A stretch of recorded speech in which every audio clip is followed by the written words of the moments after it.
everybody. Nikki Burnett here. Today is Taste Life Nutrition Radio and podcast streaming live on KUHSdenver.com, where we are excited to have back with us Amita Sharma from, I think it's been a month ago or so that we had you on. And it was such a great show. We've kind of been in this sort of unintentional series, which I think has been really beneficial for a lot of people. I think people have enjoyed it because we don't talk enough about our hormones. We don't talk enough about menopause and perimenopause. And so we've been talking a lot about that. We brought in some men's hormones a little bit, but I think that opening up this discussion is important, especially when, I had a conversation with a client just yesterday, and she's like, I don't even know what to do with myself. I don't know what's going on. Why don't we talk about this? I was like, that's a really great question. So anyway, that's what we're trying to do. We're trying to talk about it. We're trying to give as much good information as we can. And so thank you, Amita. Thanks for being here again. I appreciate you so much. Thank you. Thank you for having me. And you're absolutely right. Women before us have been quiet and not really brought such an important topic out in the front, and it's become a taboo, right? So that's the problem. It is a problem. It's a huge problem. And so let's, I hate that word taboo. Why do we have it? Why do we have that word anyway? It doesn't, this is life, right? It's part of being human. It's part of our experience here. So, yeah, we need to talk about it. But of course, as always, we start the show with gratitude, because gratitude can change the world. I fully believe that. And so, Amita, what are you grateful for today? I am so thankful for, Milton. Thankfully, everything was fine. I have a lot of family in Florida.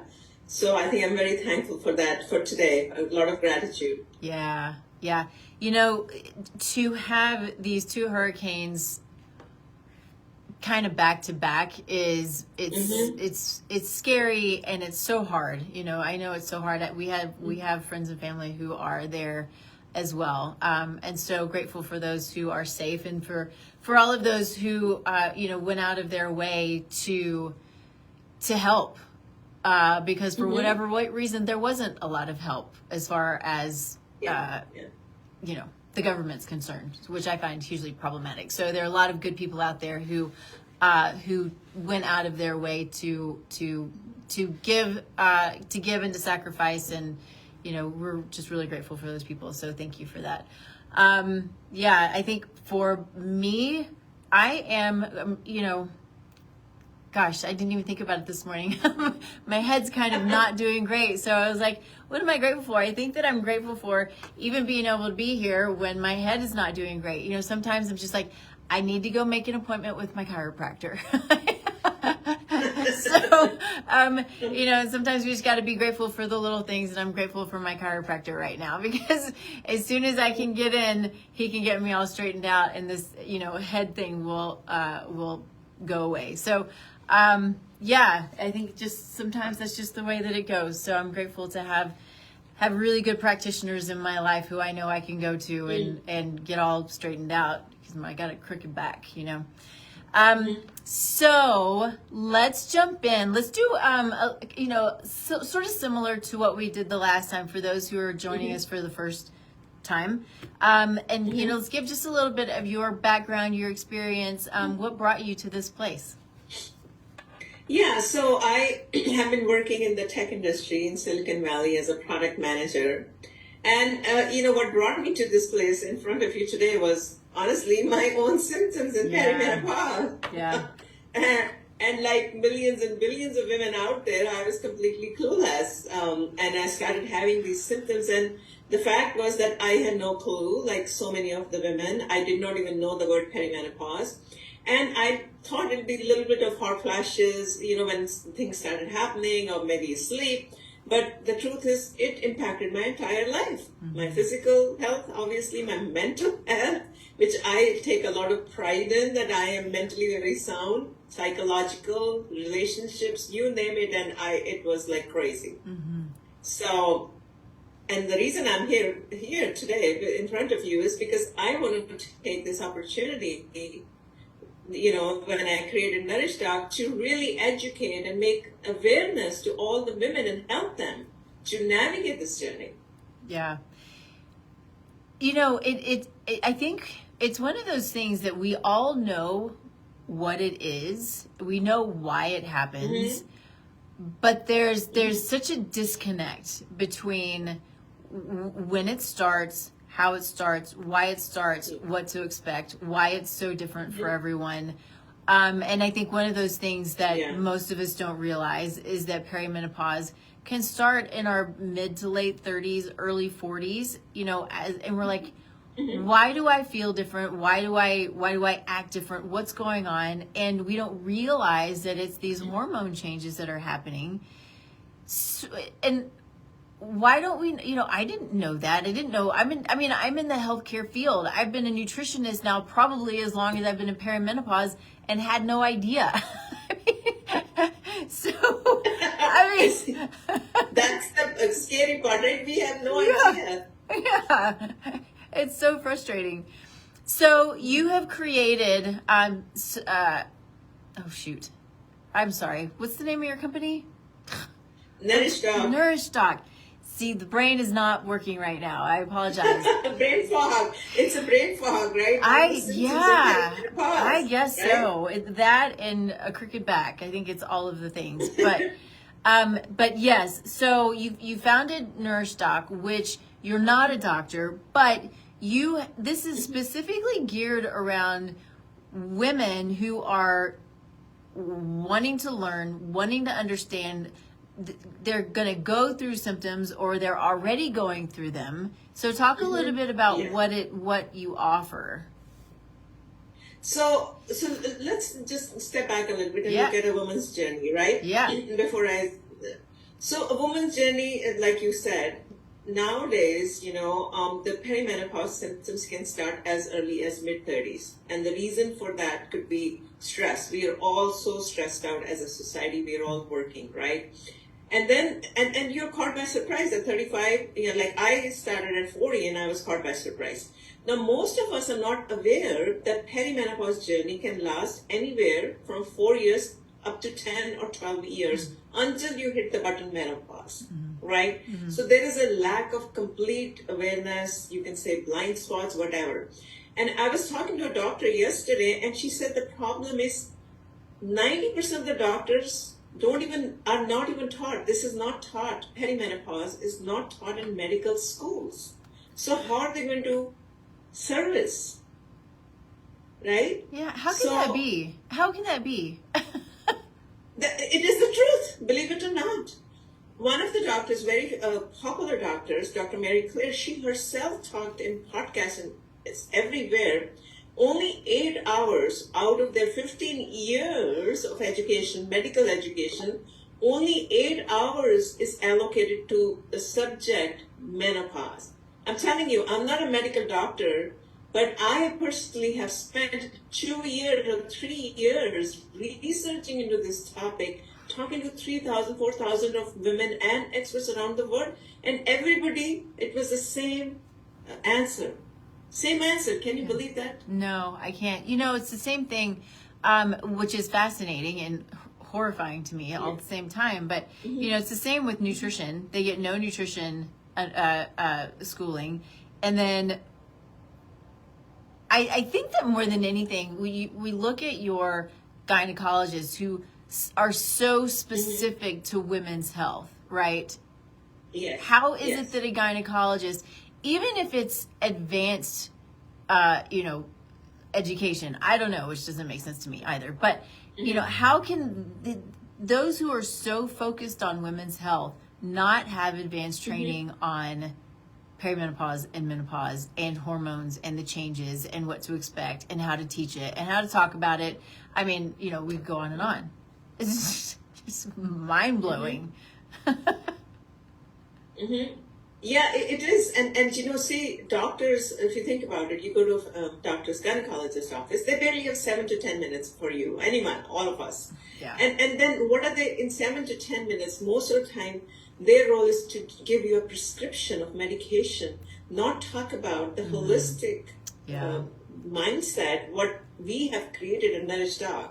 So there's a huge gap, right? I want people to understand that that's what, when I was having my symptoms, I was given some prescription and off you go. And you're on that prescription probably for the rest of your life or whatever you're having, mood swings, all that. But nobody really talks to you about changing your lifestyle, changing your dietary modifications. And that's what, I saw the gap. And that's why we've created NourishDoc, because of these 7 minutes is not going to solve your perimenopausal or even menopausal issues, right? Yeah. Fundamentally.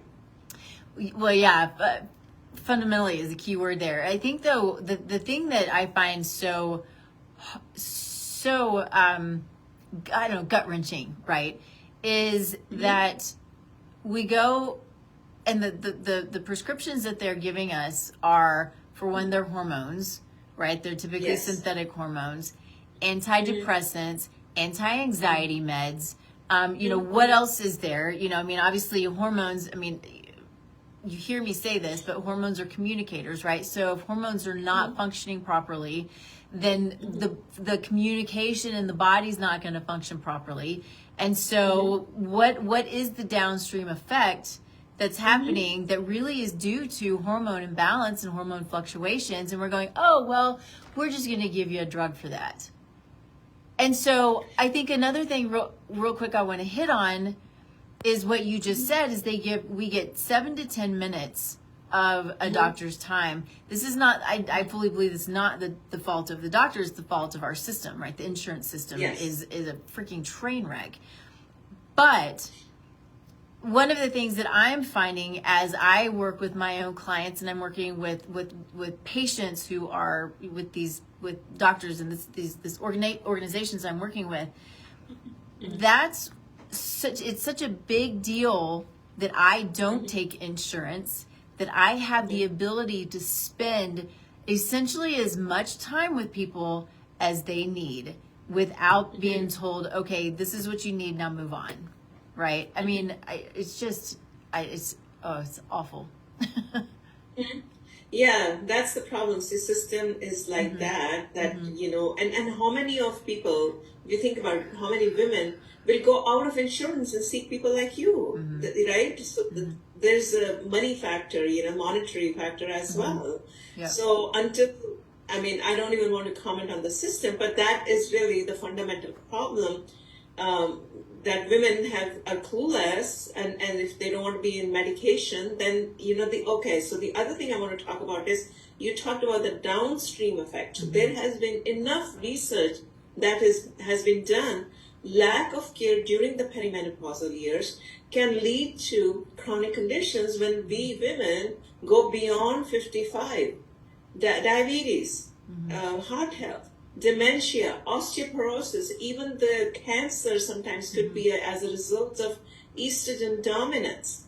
So, and women, we know in the stats, women have more cases of these chronic conditions than men, and 80% of women over 55 have at least one chronic condition. Right? It's astonishing.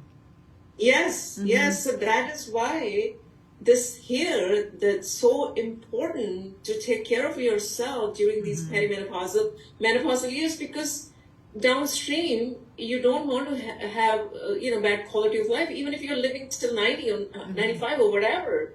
If you can't walk or you have all these issues, which we see so much in our seniors. Yeah, we have this view of longevity, right? This is what we talk about. Everything's about longevity.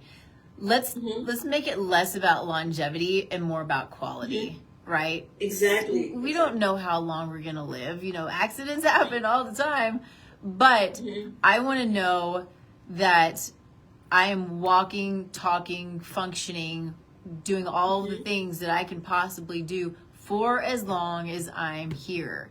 Longevity doesn't matter if we're not doing the things that we want to do and the things that we can do, and we're just sitting in our chair wasting away, right? Who cares about longevity at that point? It's not about longevity. And so I agree with you so much that we, even if we haven't taken care of ourselves up until this point, today's your day, right? Yes. Start Absolutely. now and know that you can make big changes starting now and moving forward. It's yeah, I have such a hard time with the longevity thing, although there are a lot of good points to it, right? I mean, there are good things that come out of it, and it's just this word that we hear, but it really is about quality. Yes, yes. So that's what women need to understand, the quality and the choices they're making during these transition years, and have they been taking care of themselves before. And this whole journey of perimenopause, menopause is also different as per the different ethnic backgrounds. I think we talked a little bit, and it is not a one size fit all. That's number one. And depending on your ethnic background, the journey of perimenopause and menopause and the symptoms and the age, all of that differ. Isn't that interesting? What are you finding with that are differences? Are there key differences with different ethnic backgrounds? So let's start with the age of the menopause, right? So average age of a menopause for a woman is 51, 52. A Caucasian woman reaches that, and it's normal.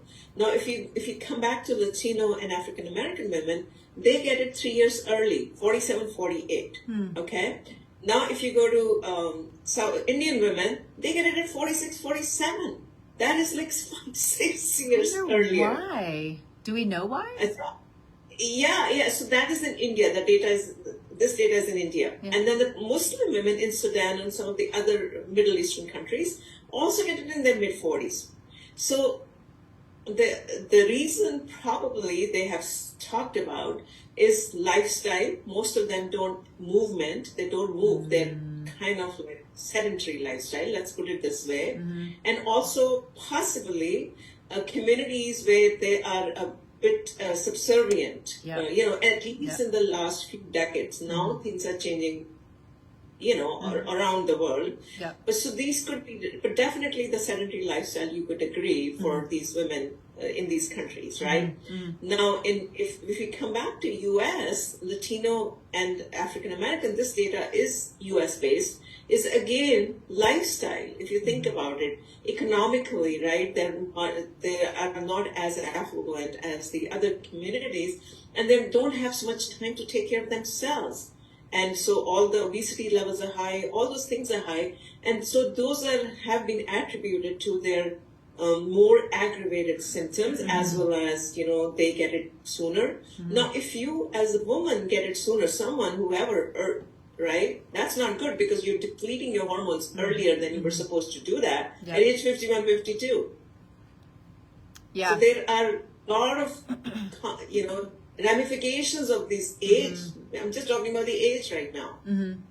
Yeah, I don't know if I was at a conference or where I was, but there was they were talking about if you're a woman and you have symptoms or you start going through menopause before 50, then there's an issue with that. It's not supposed to be that way. Now, of course, everybody's different. We can sort of generalize to a degree, but yeah, I think it's important to take that as a symptom, right? Take it again as the body talking to us, and how can we manage that, and what does that mean? I think so often that if we struggle through our earlier years with major PMS symptoms, we can't expect to go through perimenopause and menopause without symptoms for the most part, right?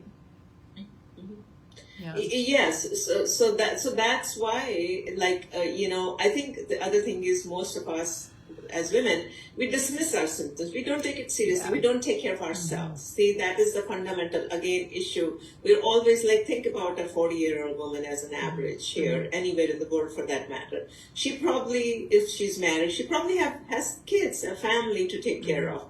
Young kids or teenage, somewhere over there.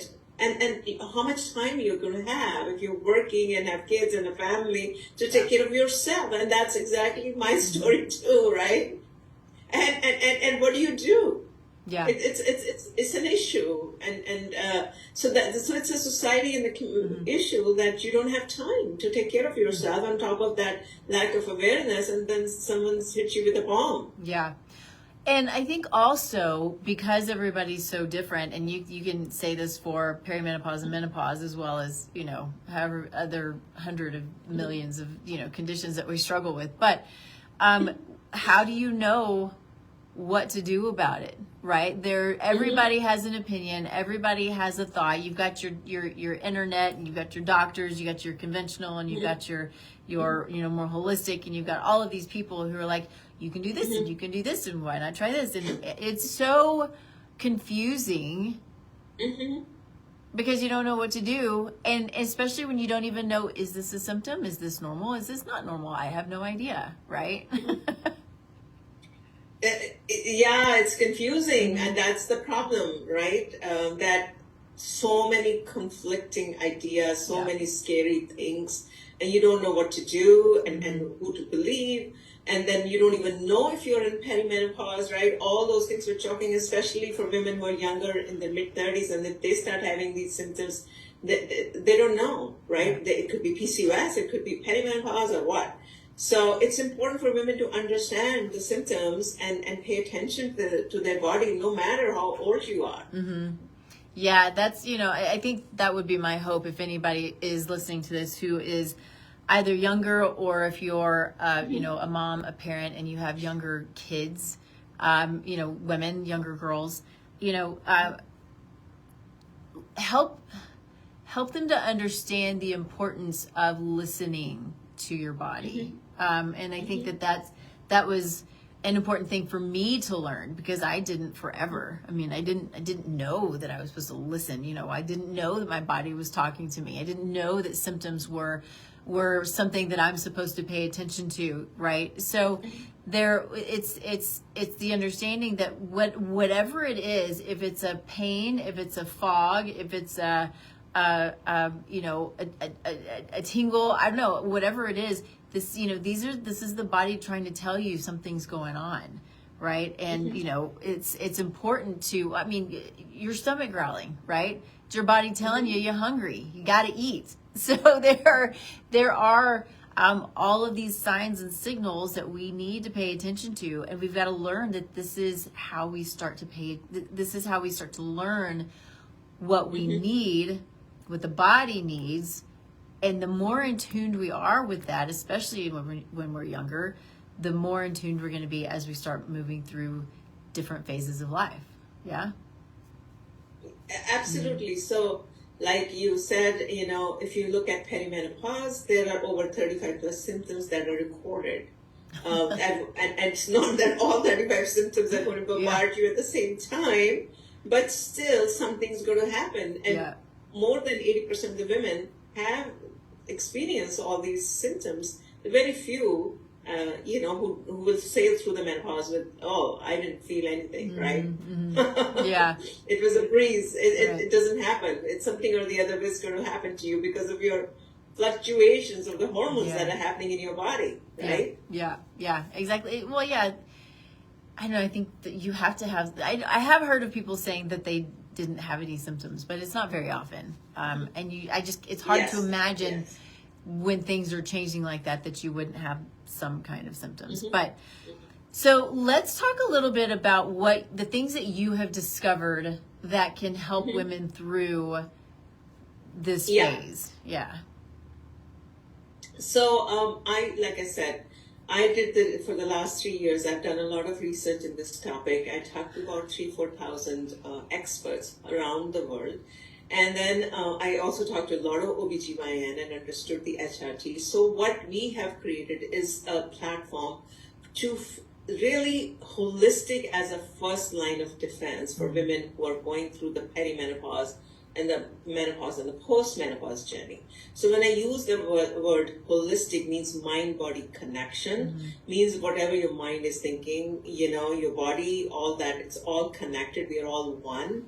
So what we have done is we've done a lot of research into all the holistic therapies, all the 15 plus different therapies, and bring in different programs as per the concerns women can have. So I'll just give you an example. For example, diet, we know food as medicine, movement as medicine, counseling, because of the data that 50% of us women have anxiety issues, CBT, counseling behavioral therapy, right? Then Ayurveda, our daily routine, I can expand on that a little bit. Yeah. Acupuncture, we know that. Herbs and supplements, we know that. Body therapies, different body therapies, we know that they help you calm down and massage and all those kind of things. Aromatherapy, acupressure, EFT, hypnotherapy, all these therapies, I just kind of named about 10 of them. They have enough research for us to believe that if we as women follow these holistic therapies, irrespective of the fact whether we want to do HRT or not, you can help yourself navigate through menopause much, much better than if you were not to embrace the holistic lifestyle. Yeah. That's what NourishDoc is all about. And we have two different buckets. Either you're perimenopause or you're postmenopause. Menopause is only one day, right? So the symptoms are different if you're perimenopause versus postmenopause. So then the first step is, how do you learn about what's happening in your body, simple assessments and tracking. And then you learn how to manage all these symptoms using this holistic therapies, right? And then if you need help, you can have one-on-one, whatever you need help with, or even HRT, but HRT necessarily might not be good for everyone, but right? So there is a lot of confusion that everybody doesn't need to get HRT. So that's really what we are saying about, is embracing a holistic lifestyle and using that, changing it during your perimenopause, menopause, postmenopause, basically the rest of your life. That's what we are saying. So here's what I think is so interesting. Because what you just said, which I think has taken me a long time to really grasp and to understand, and maybe I still don't, or maybe I do now. But yeah, perimenopause, and then what I have said on multiple occasions is going through menopause. And you said that there's perimenopause and postmenopause. There's really no going through menopause. No, menopause is one day. That's what we get confused, right? Everywhere in the media it says menopause. Yeah. Menopause is literally one day. That's your menopause birthday. Think of that. Your menopause birthday. That's amazing. Oh my goodness. Okay, well, good to know. So the day you're considered postmenopausal is it's a year since your last period, right? No. Exactly. Yeah. Yes, you're technically now postmenopause for the rest of your life until you die. So we are spending more than half of our life in perimenopause, menopause, right? If someone starts having symptoms 35 plus or 40 until 80, and then that's all there is. 40 years. It's crazy. Of your life, or maybe more. Yeah. And we don't know anything about it. That's the irony, right? 40 years we are spending, we know everything else, whatever is happening, but we don't know anything about this. Makes perfect sense. Said no one ever. So do this. Talk about, because you I think it's intriguing for a lot of people, because you have a background in Ayurveda. Is that right? I do not. I'm not a health practitioner, but I have, like I said, I have done research and I've talked to about 3,000, 4,000 of experts, including Ayurvedic experts, a lot of them around the world. So yes, I can talk about Ayurveda, absolutely. Yeah, I think I would love that, because it's one of those ancient practices, right? And I think it's just really beautiful, and it's not something that I know a lot about. So I would love for you to speak on that a bit. Sure. So Ayurveda, specifically in context with this women's health, it talks about really, it's a science of life. That's what Ayurveda means. Veda is basically science and Ayur is life, right? Not know and that. It's talking, it's basically, and yoga is actually sister science. Ayurveda and yoga, they're all similar science, sister sciences, right? If you can talk about it. We all know about yoga. Yeah. So Ayurveda is really talking about basic principles. It's not so complicated. It's talking about everyone is different. everyone has a different constitution. So it has these strange Sanskrit terms, which people get very confused, but I'm going to explain in a simple English layman's language, which people can understand. Yeah. And it's talking about basic principles of living your life according to nature. So I'll expand on it. Mm-hmm. What it's talking about is a daily routine. Every single day, you follow some kind of a routine, starting from your morning till the evening.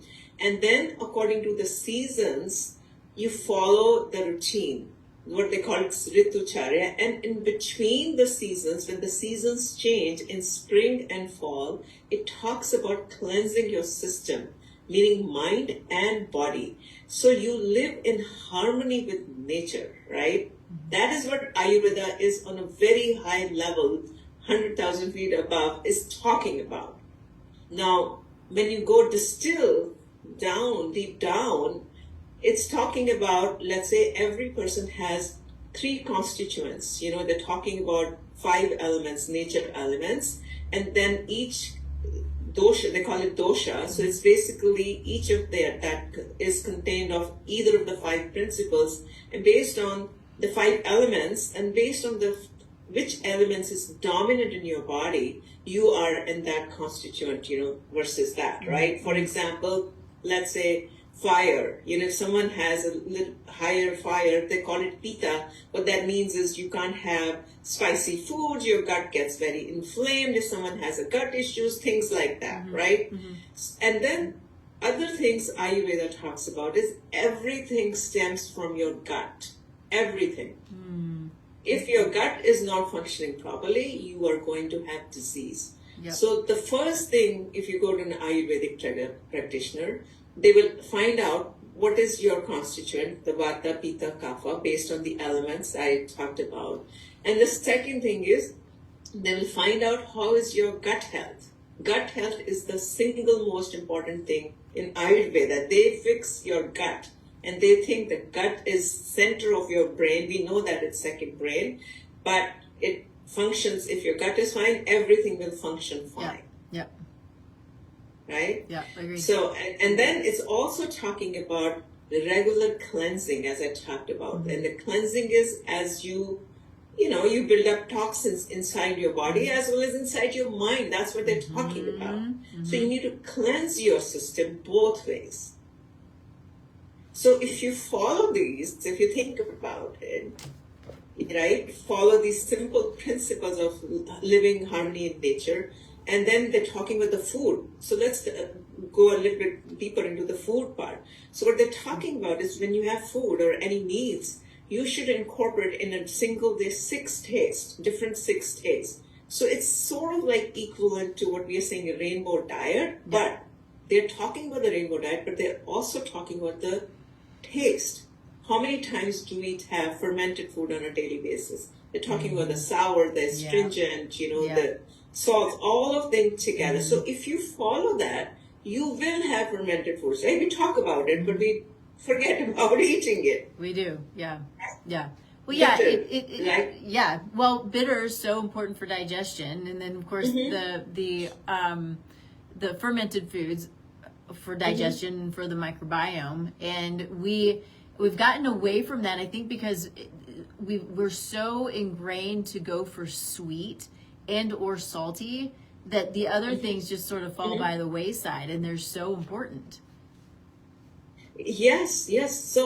So when you combine, when you combine these tastes in your meals, you will see that you will include the bitter foods, you will include the sour foods, the fermented, of course, salt and a little bit of a sweet, and pungent. So you will include all kind of foods in your diet, and then your gut health will be okay. But we as a society forget about it, like to your point, right? Yeah. Well, I think it's that, and these things sit on me because these are conversations that I have with clients all the time about the antibiotics that they were on as a child and throughout their lives. And I have one currently who's been on doxycycline for acne for 2 years or something. I mean, can you imagine what this is doing to her GI? Yeah. And I get it because, cystic acne hurts. It's not fun. I've been there. But what if we can figure out the cause of the acne, right? It's not about, taking an antibiotic forever. And it's just, it destroys all of the goodness. And talk about, it impacts your immune system. It's going to impact your mental and emotional health. It's going to impact everything. So we have to really think when we've been recommended certain things and certain drugs, we have to, I think it's our job and our duty to question and to research. If I say it, question it and research it, right? I think it's so important. We've got to, man, we have so much dysfunction and dishealth because of this rampant antibiotic use. And it destroys our gut. Anyway, soapbox. Yeah, absolutely. So, I can go on and on Ayurveda, but just wanted to get a basic framework, right? So to speak, a straw man Ayurveda. And when you think about it, they're talking about mind and body harmony. And then yoga comes into play with Ayurveda, right? It's all, like I said, it's sister science. They talk about that you have to do yoga and breath work and meditation, right? Yeah. So all these things, when you combine all these together, and if you start following the principles and start embracing again a holistic lifestyle, you will notice the difference. Yeah, I think it does. Well, I know it makes a huge difference, and all of these things, it works in harmony to nourish the body, to nourish the mind, to nourish the nervous system, right? I mean, this is another thing that I see so often, and we talked about it last week on last week's show, but about how the nervous system, we can try all of the things and we can work really, really hard and take all of the supplements and eat all of the food. But if our nervous system is dysfunctional, if we're sitting constantly in this fight or flight, which so many of us are, it's really, really difficult to balance the body. We have to focus on nervous system regulation as kind of that foundational piece of health and of healing. Right? Absolutely. Yeah. Yes, absolutely. So when it comes to nutrition, are there certain things that you recommend for different things? Let's talk about hot flashes, right? Hot flashes suck. I mean, they are no fun. And, the first couple of times it happened to me, I was like, whoa, what is this? This is not fun. But then it starts happening over and over and over and over and over again. And so they can happen for a number of reasons. And so when you're talking with people or your coaches are talking with people, what are the recommendations for something like hot flashes and night sweats? So hot flashes is again built up. So our coaches, or when we talk about that, again it goes back to the Ayurvedic principles of built-in toxins inside your body, inflammation about your body, and it's not in harmony. Again, your hormones, when they are fluctuating during the perimenopause, they are going to fluctuate. We know that, but they're not balanced. So it's all happening due to imbalance of your hormones during these perimenopausal years. It happened to me as well, but at that time I was clueless what to do, right? Yeah. So I'm going to go back to the foundation of okay, I can share with you some tips, but that's not going to fix it. Maybe it'll fix it for a little bit short while, but not really go down to the root cause. Yeah. Right? The root cause of all these things are hormone imbalance, and that is fundamental to balance the hormones, right? So we need to go back into that, and then of course you need to get the inflammation out of your body. You need to switch to your diet. You're a nutritionist. You know the importance of anti-inflammatory diet, and then as far as other things are concerned, like cooling your body with doing some pranayama, like breath work. One of the breath work you can do if you want instant relief, to your point, is Sheetkari pranayama. So what you do is, you roll your tongue. I'm not very good at it, but you roll your tongue like that. Okay. And you breathe, and you feel the cooling. Oh, fascinating. Yeah. So try doing that multiple times, like that. and breathe. Okay. And you'll see instant. No, it's serious. It's research as well. I There's love a it. research evidence behind this chitkari and Shitli pranayama. There's evidence and research. I love it. I love it. You know, it cracks me up because we do these things, or they're things that we should do, we don't do because it looks funny. But, you know, it's like the face yoga and all of that stuff. And it's all good, healthy stuff. And you're like, I'm not going to do that. but we should. What's wrong with it? It's life. It's what we do. Yeah. So try doing Shitkari or Shitli pranayama. You can Google it and learn how to do it. Yeah. But basically what you're doing is you're rolling your tongue, you're bringing it out, and you breathe. And you'll see the cooling just now. It feels like you're taking a mint. Yeah. Right? Try doing that. Yeah. So those kind of like an instant relief to calm your body for hot flashes. Okay. The other thing you can do is nadi shodhana, means alternate nostril breathing, very common. You're basically putting your thumb on one of the nostrils, breathing from one and the breathing out from another one. So in and out. So In through out. Okay. This has scientific evidence as well. Helps calm your system here, because that's what hot flash is, right? Regulates the temperature and goes into your brain, and suddenly you're getting a hot flash. So what it's doing is helping you calm your nervous system. So that's what you need. So these, even if you start doing from today, like 5 minutes of what you just talked about, these two practices, Shitli pranayama and nadi shodhana. I love that. And you can feel it. I can feel it in my head when, maybe because I don't breathe very well. I need to practice my breathing better anyway. But you can feel, it's like you can feel the oxygen going to your brain. You're oxygenating, right? Your oxygenation of your brain right here. You can feel it. And the other trick is what they call it is nasya. That's also an Ayurvedic. What you do is you're putting oil in your nose, and again, it helps your system right here. Calm your system. Oil? Is that what you said? Oil in your nose? What kind of oil? Like there's some kind of it's you can put sesame oil a little bit. I just dab it. I just don't go it inside. But there's a specialized oil actually you can find online also. It's called anutelam. But I just dab a little bit, little sesame oil, or even if you don't like kind of smell of oil, sesame oil, you can do coconut, or you can do a little bit of almond.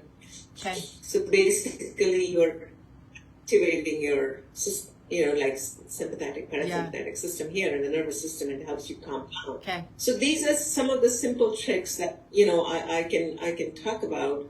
And of course, then we all know to wear cool clothing and dress up and all that we know. And then of course, the other thing is you make sure that your gut health, you're pooping every day. Something is probably wrong with your gut biome. Yeah. Right? Yeah, I think so that's the thing. Simple things. Yeah, and that's the thing that I will say to everybody all day long, every time, is you have to poop at least once a day, every single day. People, and I hear this all the time, and I know many of you out there have heard this, that, well, everybody's different, and if you go once a week, it's just how you are.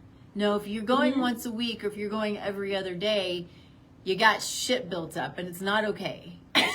Yes, and that all is adding to all these things we are talking about, right? Yeah. So this is just simple things. I mean, there's so many things. This is like a huge, very comprehensive, but simple tricks for women to try these simple.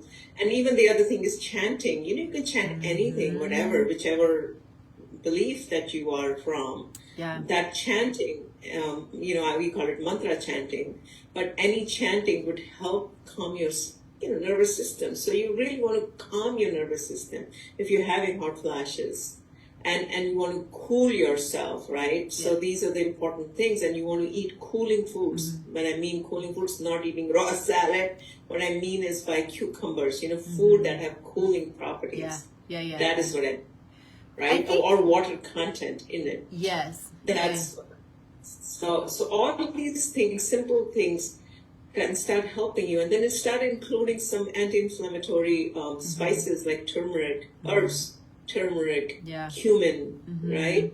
Ginger, all these things will start helping. So this is just a quick thing. It's not going to, like I said, it's not going to take care of long term. Long term, you have to go up to the root cause, but the quick fixes or quick things, women can try it.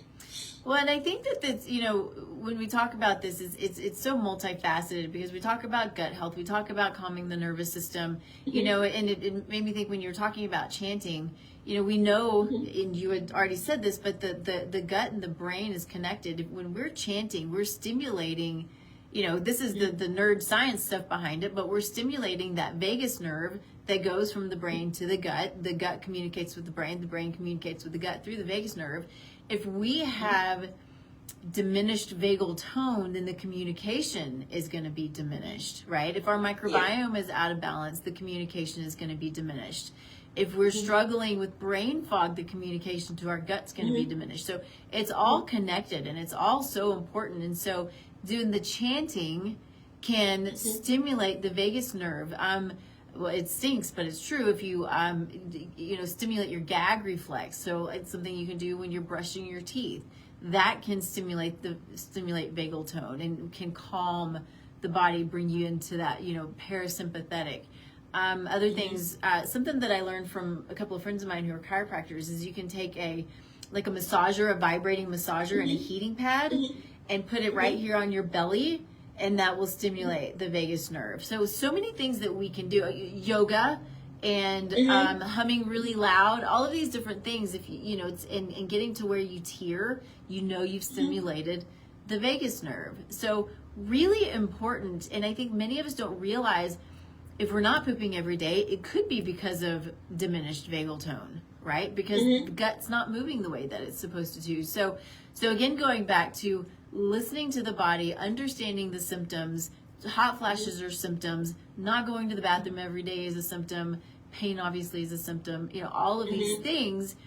And what can we do to unravel it a little bit and understand that root cause and address that? So then the body's like, okay, I got this. I can function the way that I'm supposed to function, right? Yes, absolutely. Cool. Okay, is there anything else? I was kind of going through, some of our notes from last time and this time, but I think, you gave some really practical tips for managing and then just creating an awareness. Is there anything else, maybe whether it's outside of Ayurveda or just other tips, other things that you've come across that can be beneficial for helping women, whether it's going through it or understanding it or even noticing it? What do you think? Oh no, there are so many. I just gave a small example, right? I mean, I could be here all day talking about different tips, but and honestly, I really could be. But I think on a very high note, given the podcast we have, I think women should really embrace, like I said, dietary modifications. You need to get rid of the SAD diet, the processed food. We all know that, and embrace more plants and vegetables. And we talked about the 6 taste, right? And rainbow diet. Yeah. And there are so many herbs and supplements that can also help, but don't start growing a herbal garden. You need to consult, with someone, because if you have been on medication, you don't want things kind of contradicting each other. Yeah. So there are so many herbs that can help, like ashwagandha, shatavari, brahmi.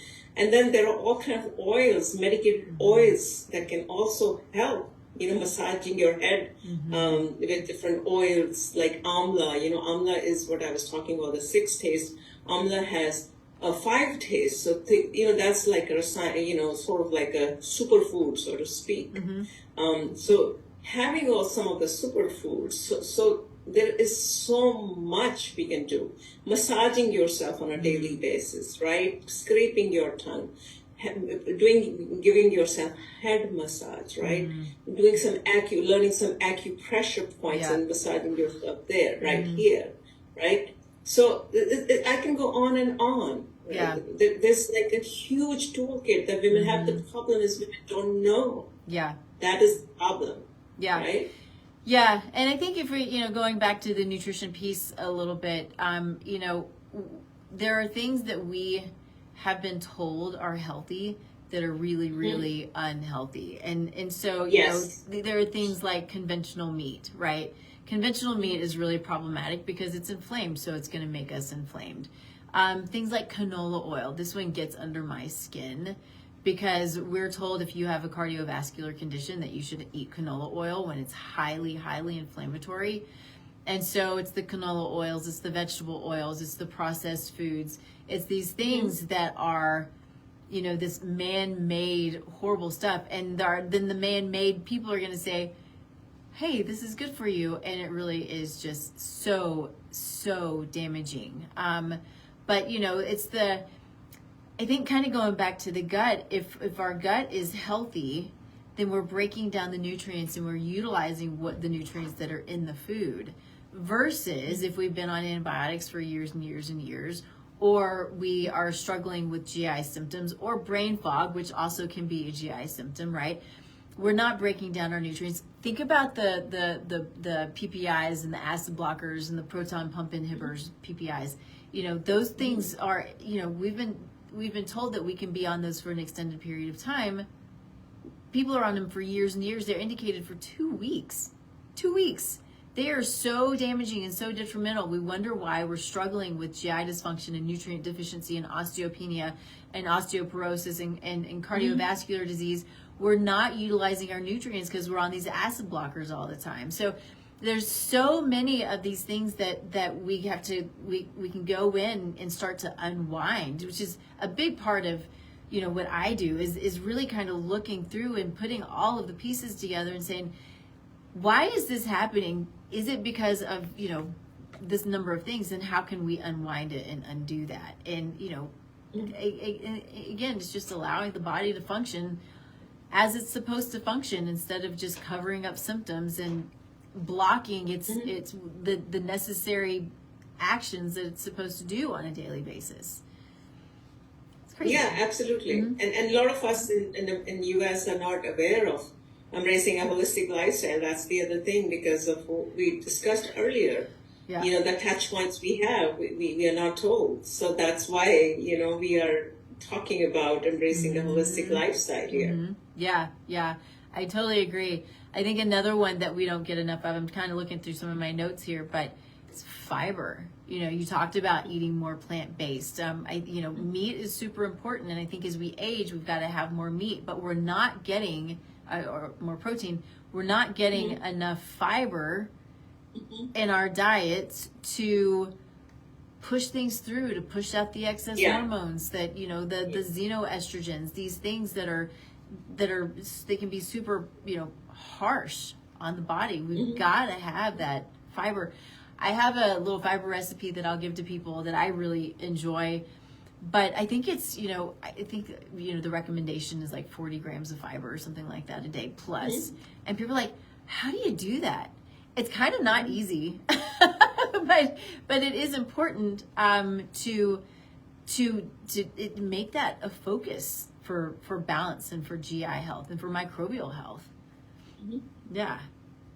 Well, we discussed a lot of things today in your podcast, so that's super. Yeah. I know. It's so fun. There's so many good things.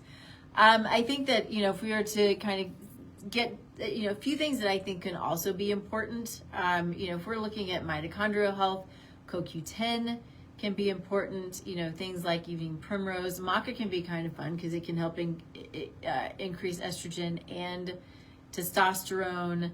You talked about ashwagandha. Ashwagandha is an adaptogen. It's really helpful for just calming the body and regulating the nervous system, things like that. So many great things that are out there that, yes, there are the supplements, but I think you said this already, but start with the basics, right? Good food, movement, sleep. These are the basic things that we're going to talk about from the day you're born until the day you're gone. Are these basic things that are so important to managing and balancing a healthy life, a healthy lifestyle. Yeah. Absolutely. Yeah. All right. So talk a little bit about, talk more about your company. So what can people expect when they look up NourishDoc and all of the things that you offer? What can they expect? Yeah, so like I said, NourishDoc has been created with a single focus to really support women with holistic wellness who are going through this perimenopause journey all the way to the postmenopause.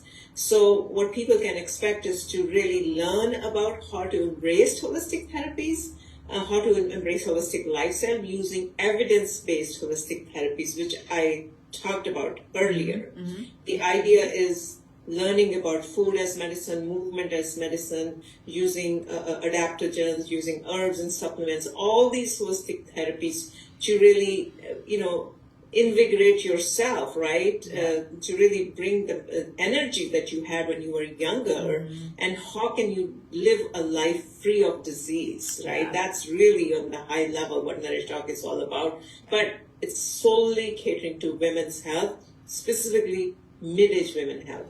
So what people can expect is, based on the concerns, we have over 15 plus programs that can be self-help. You can just go through it yourself, or we prefer that you have someone like an expert or a coach who can guide you. So that's what women can expect when they come into NourishDoc. And I hope, like I said earlier, this has come in.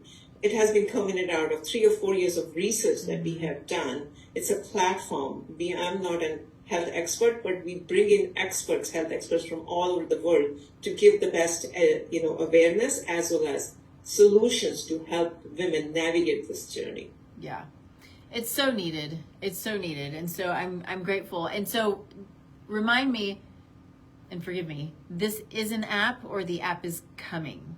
It is. So app is coming, but people can still go on our website right now and send us, a request. We'll put them, but app should be launched, within this year. So the reason we did the app is that it's easier for women to, they're on the go and then they can easily access it. Yeah. But we'll also make it accessible on the website as well. Awesome.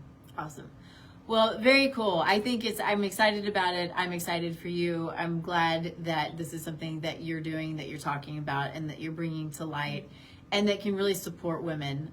There are a lot of women who are really struggling with this. And one of the things that we hit on last time was, there's this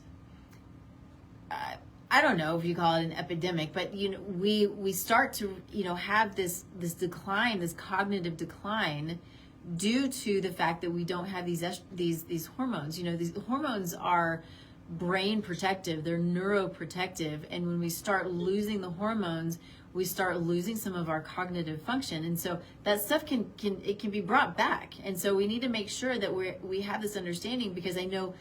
I've heard these stories about women thinking, they're getting dementia, and are they getting Alzheimer's because they don't understand why their brain's not functioning the way that it used to function when it's perimenopause or it's postmenopause. And so how can we mitigate these, again, any of the symptoms, but our cognitive function, it's so important for so many of us. There are women leaving their work because they're not functioning well. Okay. So we just got to pay attention. And so thank you for all that you're doing, and I appreciate you so much. And go to NourishDoc.com. Yeah. Thank you. No, I really appreciate the work you're doing.